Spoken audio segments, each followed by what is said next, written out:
Hi, this is Mike Power, President and CEO of Silver Range Resources, and this is a quick look at our South Kitikmeot Gold Project. First, a quick word from our lawyers. We're working in Nunavut, Canada's northernmost territory, and specifically we're working in the western part of Nunavut, the Kitikmeot region.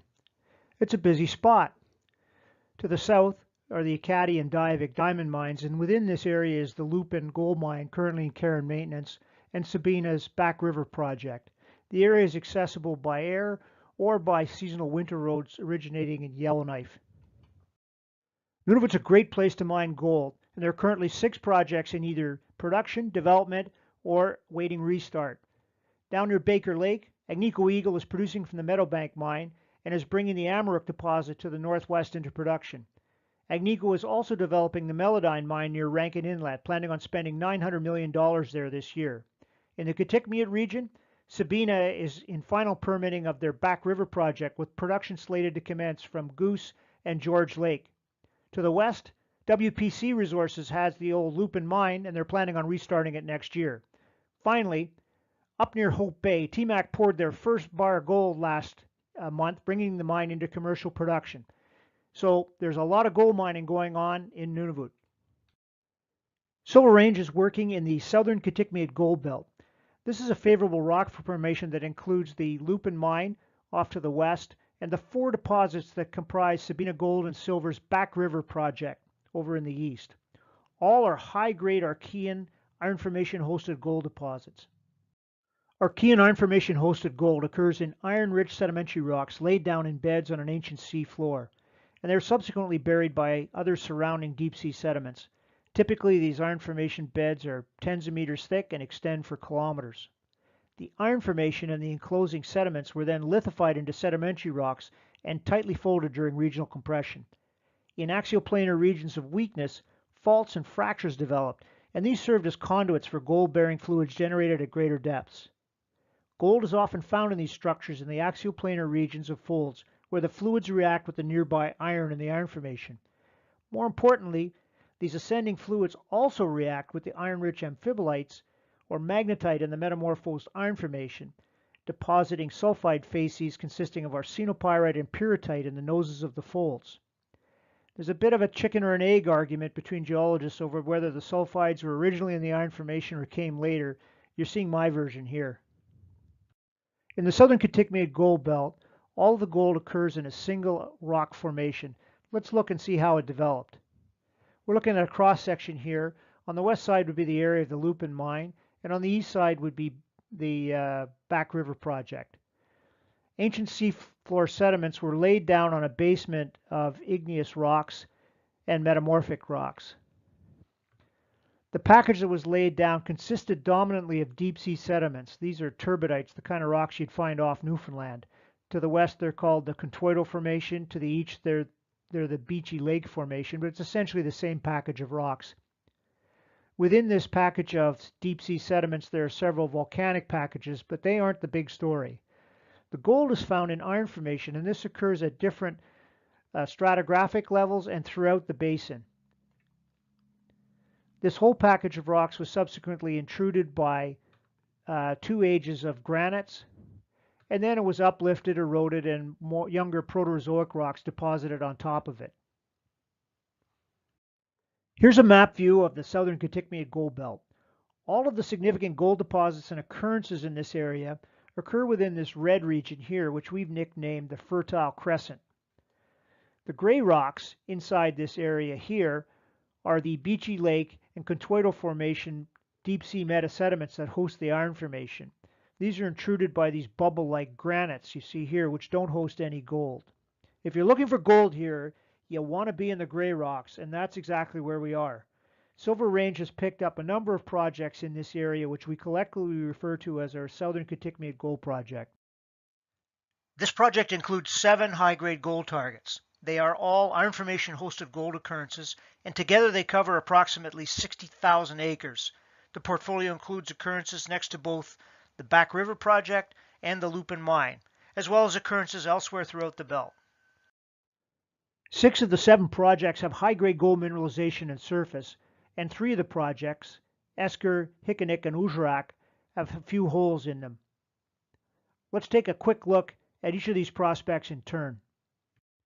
Gold Bugs is on Migration Lake in the southern part of the belt near the Acadie mine. Gold Bugs covers a package of iron formation about 7 kilometers long that contains a number of discrete iron formation hosted gold occurrences, including the West Zone, the Fork Lake Zone, and the East Zone. This project needs some ground geophysics followed by trenching and drilling. At the moment, it's a very early stage project. Uist adjoins Sabina Gold and Silver's property holdings in the center of the belt. Mineralization on the property was discovered by Echo Bay in the early 1990s, and they located two showings, the Wally showing and the Edge showing reportedly here, with very high-grade surface gold numbers. Recent work by Silver Range has located two separate gold zones here, likely NAD shifts of these two showings here, but nonetheless with some excellent grades. Arsenopyrite up in the Billy zone returned up to 8 grams, and in the higher grade Holiday zone we got up to 64 grams, with the gold occurring, as shown in the previous cartoon, dominantly in the nose of the folds. There are other good gold showings on this project, and the property holdings have been expanded significantly to the south. Esker Lake is located in the center of the belt, and it saw significant work during the late 1980s. At Esker Lake, gold iron formation has been traced over a distance of about 3.5 kilometers and occurs dominantly at two showings, one near Brandon Hill and another down near Sheet Lake. There's been some drilling at Esker Lake, with most of the work concentrated at Brandon Hill, where historic drilling, shown here in blue, tested the axioplanar regions of folded iron formation. This was in keeping with thinking at the time that postulated that gold and iron formation would be dominantly found in these central structures along folds that cut the iron formation. Subsequent work at Lupin demonstrated that there's an enormous amount of gold resource to be found in the adjacent iron formation, where the ascending fluids replaced the silicate and amphibolite iron formations with sulfides. Despite limiting their testing to just the axioplanar regions, they were somewhat successful, with intercepts up to 3 meters at 11 gram from the historic drilling. We would like to go in and test the actual nose of the fold with a drilling pattern shown here in red. We have some reason to believe this might be successful. Our prospecting in the area have located nice arsenopyrite-rich sulfide facies iron formation well out of the axioplanar regions of the fold, here in the limb of the fold over here. So there's a whole new drill target to be tested at Esker Lake. And I should point out, Esker Lake is the most advanced of all the projects with respect to drilling. When you see targets like this showing up on a project, and this is your most advanced one, you got to wonder what's on the others. The last couple of slides, we were looking in here, along that 3.5 kilometer long iron formation. Regional aeromagnetic surveys indicate that there's actually a much larger belt of folded iron formation here. And over at Wasp Lake, there's actually surface mineralization grading up to 19 grams per ton. So recently, we expanded our property holdings to take in this whole area here. Bling is southwest of Esker Lake, and it's a little different than the other showings in the portfolio. At Bling, gold is hosted in a 700-meter long contact between mafic volcanics and metasediments, and it consists of arsenopyrite-rich sulfide facies iron formation along the contact. We've collected grab samples up to 47 grams here, and historic trenching ran up to 2 meters at 16 grams. There's been no drilling on this project. We recently staked two showings over near the Lupin mine, Hikanik and Ujarak, and each of these has gold mineralization at surface and is adjacent to the infrastructure at the Lupin mine. Hikanik covers the old Sun Bay showing, and surface mineralization there has returned up to 11.16 grams gold from grab samples, and 5 holes were drilled on the property. These are very shallow holes, the best of which returned up about a meter at 2 grams. Ujarak's on the eastern side. It abuts the Finn property recently purchased by Crystal Explorations. Surface grabs on the Ujarak or property or near the rocks showing have returned up to 28 grams. There have been 9 holes drilled in the property, the best of which returned 6 meters at about 2 grams. Finally, we recently staked a large block of claims just northwest of Sabina Gold and Silver's Lama deposit, more than doubling our ground holdings in the southern Kitikmeot Gold Belt. So here's our Kanatuq project, which adjoins Sabina Gold and Silver's claims and leases here that host the Lama, Umwelt, and Goose deposit.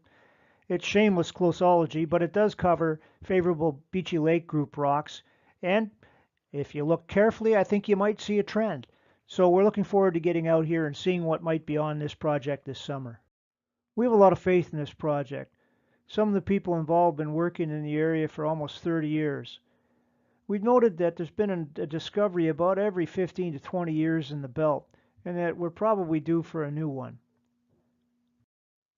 Interest in the belt is likely to ramp up next year as Sabina begins development of the Back River project, and hopefully WPC is able to put the Lupin mine back into production. We see a real opportunity here and we're on the move. We've been staking this spring and we recently completed geophysics at Uist. We have a couple of large reconnaissance programs planned, and we hope that'll lead to a few new gold occurrences. Should that happen, we'll be doing some more staking. Later in the season, we see us doing some ground geophysics, community consultations, and drill permit applications. So that's it. We're looking for gold between Lupin and Back River. We think we might find some. We should have some more news by the fall. Thanks.